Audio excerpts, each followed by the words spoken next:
Hello friends, today మా ఇంట్లో special వచ్చేసి చూసేయండి మీరే. వేడివేడిగా రైస్ రెడీ అవుతుంది. అండ్ ఇది వచ్చేసి స్పెషల్, ఎంతో స్పెషల్ పచ్చకూర. చేనుకి వెళ్ళి కోసుకొచ్చాను. ఈ పచ్చకూర తింటే మన హెల్త్కి చాలా చాలా బెనిఫిట్స్ ఉంటాయండి. ఇది ఒక్క రకం ఆకుకూర కాదు, 2 రకాల ఆకుకూరలతో చేశాను. ఏ మందు మాపులు లేని ఆకుకూరలు మన హెల్త్కు చాలా చాలా మంచిది. మీరు ఒకసారి ట్రై చేయండి. నెక్స్ట్ వచ్చేసి ఎల్లిపాయ కారం. ఇది రోకల్లో దంచిందండి. స్మెల్ మాత్రం మామూలుగా లేదు. ఓన్లీ జీరా, ఎల్లిపాయ, కరివేపాకు ఈ 3 వేసి ఎండుమిర్చితో పాటు కలిపి దంచింది. నెక్స్ట్ వచ్చేసి గడపెరుగు. నెక్స్ట్ వేడివేడిగా రైసు వడ్డించుకొని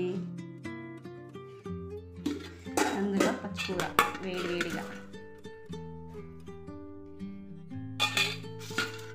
నెక్స్ట్ కారం పొడి కలుపుకొని 2 కాంబినేషన్లో వేడివేడిగా తింటుంటే అసలు మామూలుగా ఉండదండి.